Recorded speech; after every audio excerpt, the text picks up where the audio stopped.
नमस्कार विद्यार्थीगण। आज हम 14 पाठ पढ़ेंगे दोहे। इसी पाठ के अंतर्गत कवि ने क्या बताया है? कवि ने बताया है हिंदी साहित्य में एक ऐसी भक्ति की धारा है जिसमें हम समस्त संसार को भुलाकर केवल ईश्वर का गुणगान करते हैं। ईश्वर प्रेम के रस से अनोखी शांति प्राप्त होती है। तो इसमें क्या बताया गया है कि हम समस्त संसार को भुलाकर क्या करते हैं? केवल ईश्वर का गुणगान करते हैं। क्योंकि ईश्वर है तो ईश्वर का नाम लेने में जितने अपने को सुख मिलता है, जितनी अपने को शांति मिलती है, वो अन्य किसी नाम में नहीं मिलती। ईश्वर प्रेम के रस से अनोखी शांति प्राप्त होती है कि ईश्वर का नाम हम लेते हैं। सुबह जब उठते हैं, प्रातः काल हम ईश्वर को स्मरण करते हैं, ईश्वर का नाम लेते हैं, और रात को सोते समय भी हम ईश्वर का ही स्मरण करते हैं, तो उससे हमें एक अलग ही सुख और शांति प्राप्त होती है। तो ईश्वर के नाम में जितनी महिमा है उतनी अन्य किसी के नाम में नहीं है। तो यहाँ पर भी रहीम जी ने ईश्वर की महिमा का गुणगान किया है, बिहारी जी ने भी ईश्वर की महिमा का गुणगान किया है। इनके अलावा अन्य भी ऐसे कवि हुए हैं जिन्होंने ईश्वर का गुणगान किया है, जिनमें सूरदास हैं जिन्होंने श्री कृष्ण का गुणगान किया है, तुलसीदास हैं जिन्होंने राम का गुणगान किया है ना। तो अनेक ऐसे कवि आपको मिलेंगे जिन्होंने ईश्वर की महिमा का गुणगान किया है, क्योंकि ईश्वर नाम में जितना सुख है, जितनी शांति है मिलती है, उतना सुख शांति हमें अन्य किसी नाम में नहीं मिलती। तो दोहे के अंतर्गत सबसे पहले जो दोहे आ रहे हैं वो रहीम जी के आ रहे हैं। रहीम जी के दोहे हम पढ़ते हैं। आप एक उत्तर पुस्तिका और पेन लेकर बैठ जाओ, ताकि जो अर्थ हैं, इन शब्दों के जो अर्थ हैं वो लिखते जाना, ताकि आपको ये भावार्थ समझ में आ जाए। रहीमन, रहीमन का अर्थ रहीम से ही है। निज, निज का अर्थ होता है अपना। मन की व्यथा, व्यथा का अर्थ होता है दुख। तो रहीमन निज मन की व्यथा, मन ही राखो गोय, सुने इठले लोग सबे, बांटी न लेह कोय। तो रहीमन के निज होता है अपना, मन की व्यथा, व्यथा होता है दुख, मन ही का अर्थ होता है मन में ही। मन ही का क्या अर्थ होता है? मन में ही। राखो गोय, राखो का अर्थ होता है रखना, राखो का अर्थ होता है रखना। गोय, गोय होता है छुपाकर। गोय का क्या अर्थ होता है? छुपाकर, छुपाना होता है। सुनी, सुनी का अर्थ होता है सुनकर। इठले है, इठले का अर्थ होता है मजाक उड़ाना। इठले का अर्थ होता है मजाक उड़ाना। लोग सब, बांटी, बांटी का अर्थ होता है बांटना, बांटी का अर्थ होता है बांटना। न लेह कोई, लेह मतलब, लेह का अर्थ होता है लेना, कोई मतलब कोई, कोई का क्या अर्थ होता है? कोई। ठीक है। तो इसमें रहीम जी क्या कह रहे हैं? रहीम दास जी कह रहे हैं कि निज, निज होती अपना, तो अपने मन की जो व्यथा है, अपने मन का जो दुख है, वो हमें अपने मन में ही छुपा कर रखना चाहिए। अपने मन का जो दुख होता है वो अपने मन में ही छुपा कर रखना चाहिए। सुनी इठले लोग सब, कि हम दूसरों को यदि अपना दुख बताएंगे तो सब लोग सुनकर क्या करेंगे? हमारा मजाक ही उड़ाएंगे। सब लोग सुन तो लेंगे, लेकिन सुनकर क्या करेंगे? हमारे दुख का मजाक ही उड़ाएंगे। बांटी न ले कोई, कि कोई बांटने के लिए नहीं आएगा। यदि हम किसी को अपना दुख बताते हैं, अपने मन की व्यथा बताते हैं, तो लोग उसको सुनकर मजाक उड़ाते हैं। लोग उसको सुनकर क्या करते हैं? मजाक उड़ाते हैं। तो इसीलिए बिहारी यहाँ पर रहीम जी ने कहा है कि हमें अपने मन की जो व्यथा, अपने मन का दुख है, वो हमें मन में ही छुपा कर रखना चाहिए, किसी को बताना नहीं चाहिए। क्यों नहीं बताना चाहिए? क्योंकि हमारा दुख सुनकर लोग हमारा मजाक ही उड़ाते हैं और हमारा दुख बांटने के लिए कोई नहीं आता है। तो हमें अपना जो दुख है मन में ही रखना चाहिए। ये पहला तो आपके समझ में आ गया होगा, रहीम जी का दोहा। दूसरा आता है, कदली सीप भुजंग मुख, स्वाति एक गुण तीन, जैसी संगति बैठिए तैसो ही फल दीन। तो इसको बताया, कदली, कदली का अर्थ होता है केला। सीप, सीप होता है जल में रहने वाले जीव। भुजंग होता है सांप, सर्प। सर्प का पर्यायवाची शब्द ही भुजंग होता है। मुख, मुख होता है मुंह है। स्वाति, स्वाति होता है वर्षा ऋतु में जो जल की बूंदें होती हैं उनको स्वाति कहा जाता है। एक अर्थ एक ही होता है, गुण, गुण का अर्थ होता है गुण। तीन, जैसी संगति बैठिए, तैसो, तैसो का अर्थ होता है वैसा ही, तैसो ही का अर्थ होता है वैसा ही। फल दीन, दीन होता है देना, दीन होता है देना। कि कदली है, केला है, सीप है, जल में रहने वाला जीव है, भुजंग है, भुजंग का अर्थ सांप है। तो केले पर, जल में रहने वाले जीव पर और सांप पर के मुख पर, इन तीनों के मुख पर, किन तीनों के मुख पर? केले पर, जल में रहने वाले जीव पर और सांप पर, सर्प पर, इन तीनों के मुख पर जब स्वाति की एक बूंद डाल दी जाए, स्वाति की एक बूंद डाल दी जाए। स्वाति क्या होता है? वर्षा ऋतु में जो जल की बूंदें गिरती हैं उसको स्वाति कहते हैं। तो जब इन तीनों पर ही स्वाति की एक बूंद डाल दी जाती है तो भी इन तीनों के तीन गुण ही रहेंगे, तो भी इन तीनों के क्या रहेंगे? तीन गुण ही रहेंगे, यानी कोई अपना गुण छोड़ने वाला नहीं है। स्वाति की तो बूंद एक जैसी हैं, वर्षा ऋतु में जो बूंदें गिरती हैं वो तो सारी एक जैसी हैं, लेकिन ये तो तीनों अलग अलग है ना। भाई केला तो फल हो गया, सीप हो गया जल में रहने वाला जानवर है, और भुजंग है सांप है, तो तीनों के तो गुण अलग अलग हैं। लेकिन वर्षा ऋतु के समय जो जल की बूंदें गिरती हैं वो तो एक ही हैं। तो इन सब में के मुख में यदि स्वाति की एक बूंद भी डाल दी जाए तो भी इन तीनों के गुण तीन ही रहेंगे, एक होने वाले नहीं हैं। तो ये बात रहीमदास जी क्यों कह रहे हैं? क्योंकि रहीमदास जी इसलिए कह रहे हैं कि जैसी संगति बैठिए, कि आप जैसी संगति में बैठोगे तैसो ही फल दीन, तो आपको वैसा ही फल मिलेगा।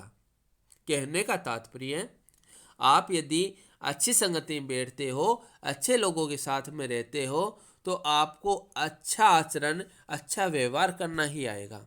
और यदि आप बुरे संगति में बैठते हो, बुरे लोगों के साथ में रहते हो, तो आपका व्यवहार उनकी तरह ही बुरा हो जाएगा। तो यही इसमें बताया गया है कि स्वाति की तो एक बूंद होती है और वही सब में, कदले में, सीप में, सांप में, सब में एक बूंद यदि उसकी डाल दी जाए तो भी वो अपना गुण छोड़ने वाले नहीं है। उनके गुण तो तीन ही रहेंगे, तीनों के अपने तीन गुण ही रहेंगे, अपने अपने गुण ही रहेंगे, अपने गुण छोड़ने वाले नहीं हैं। वैसे ही आप जैसी संगति में बैठोगे आपको वैसा ही फल मिलेगा। इसलिए हमें अच्छी संगति में ही रहना चाहिए। अच्छी संगति में रहेंगे तो हम अच्छा ही व्यवहार करेंगे, अच्छा ही आचरण करेंगे। इससे आगे वाला आता है, रहीमन ओछे नरम सो, बैर भली ना प्रीति, काटे चाटे स्वान के दूही भांति विपरीति। रहीमदास जी कहते हैं ओछे, ओछे का अर्थ होता है बुरे, ओछे का क्या अर्थ होता है? बुरे। नरन सो, नरन होता है व्यक्ति, नरन का अर्थ है व्यक्ति। नरन सो, बैर भले, बैर होता है दुश्मनी, बैर क्या क्या अर्थ होता है? दुश्मनी। भली, भली का अर्थ होता है भला। ना प्रीति, प्रीति होता है प्रेम। काटे, काटे का अर्थ होता है काटना, चाटे, चाटे का अर्थ होता है चाटना। सवान, केसवान का अर्थ है कुत्ता। स्वान का क्या अर्थ है? कुत्ता। दूहू, दूहू का अर्थ होता है दोनों। भांति, भांति का अर्थ होता है तरह है। विपरीति, विपरीति का अर्थ होता है विपरीत। ठीक है, एक बार फिर से इनके अर्थ देख लो। रहीमन, ओछे का अर्थ होता है बुरा। नरन होता है व्यक्ति। बैर, बैर होता है दुश्मनी। भली, भली का अर्थ होता है भला। ना प्रीति, प्रीति होता है प्रेम। काटे, काटे का अर्थ होता है काटना। चाटे, चाटे का अर्थ होता है चाटना। सवान, के सवान होता है कुत्ता। दोहू, दोहू का अर्थ होता है दोनों। भांति, विपरीति, विपरीत का अर्थ होता है विपरीत। तो इसमें क्या बताया गया है कि इसमें रहीमदास जी कहते हैं कि ओछे नरन सो, रहीमन ओछे नरन सो, कि ओछे व्यक्ति से बैर भली ना प्रीति, बैर होता दुश्मनी, प्रीति होता प्रेम। कि ओछे व्यक्ति से न तो दुश्मनी अच्छी होती है और न ही प्रेम अच्छा होता है। बुरे व्यक्ति से न तो दुश्मनी अच्छी होती है और न ही प्रेम अच्छा होता है। किस भांति? तो यहाँ पर रहीमदास जी ने कुत्ते का उदाहरण दिया है। सवान यानी होता है कुत्ता। कुत्ते का उदाहरण देकर बताया है कि कुत्ता है वो काट भी लेता है। काटे मतलब काट लेता है। चाटे मतलब चाट लेता है। जब कुत्ता चाटने लगता है तो हमारे कपड़ों को, हमारे शरीर को वो खराब कर देता है, गंदा कर देता है ना। तो जब कुत्ता अपनी जीभ से हमारे शरीर को चाटने लगेगा तो क्या हो जाएगा? हमारा शरीर गंदा ही तो होगा। यदि कुत्ता काटेगा, काटेगा तो क्या है? तो हमारे नुकसान ही करेगा काट कर। तो काटे यानी काटना। तो कुत्ते के माध्यम से बताया है कि कुत्ता है जब काटता है और जब चाटता है, दोनों ही भांति, दूहू भांति मतलब दोनों ही भांति यानी तरह से हमें नुकसान ही पहुंचाता है। दोनों तरीके से ही नुकसान पहुंचाता है। चाहे किसी भी तरीके से आ जाओ कुत्ता, यदि काटेगा तो भी हमारा नुकसान है, चाटेगा तो भी हमारा नुकसान है। दोनों प्रकार से ही कुत्ता हमारा नुकसान करता है। वैसे ही रहीमदास जी कहते हैं कि बुरा व्यक्ति होता है ना, उससे न तो बैर अच्छा होता है, न तो दुश्मनी अच्छी होती है और न ही प्रेम अच्छा होता है। कि दुश्मनी में तो वो क्या करेगा? अच्छा व्यक्ति हमें नुकसान पहुंचाएगा। दुश्मनी में क्या करेगा? अच्छा व्यक्ति, बुरा व्यक्ति, बुरा व्यक्ति दुश्मनी के समय में हमारा नुकसान करेगा, हमें जान से मारने की कोशिश कर सकता है। और यदि हम उस बुरे व्यक्ति से प्रेम रखेंगे तो क्या है? उसकी संगति का प्रभाव हम पर पड़ेगा और हम भी क्या बन जाएंगे? बुरे ही बन जाएंगे। वो तो बुरा है ही है, उसकी संगति में रहने से हम भी क्या बन जाएंगे? बुरे बन जाएंगे। तो रहीमदास जी कहते हैं कि हमें बुरे व्यक्ति से हमेशा दूर रहना चाहिए। बुरे व्यक्ति से हमेशा दूर रहना चाहिए। न तो उससे हमें दोस्ती रखनी है, न उससे प्रेम रखना है और न ही उससे कोई दुश्मनी रखनी है। हमें बुरे व्यक्ति से दूर ही रहना चाहिए। न तो उससे दुश्मनी रखो और न ही उससे प्रेम रखो, क्योंकि यदि आप उससे दुश्मनी रखते हो तो वो आपका नुकसान कर सकता है, आपको चोट पहुंचा सकता है। और यदि आप उससे प्रेम रखोगे तो वो आप भी उसकी तरह बुरी आदतों के शिकार हो जाओगे। तो ऐसे में हमें ऐसे व्यक्ति से दूर ही रहना चाहिए।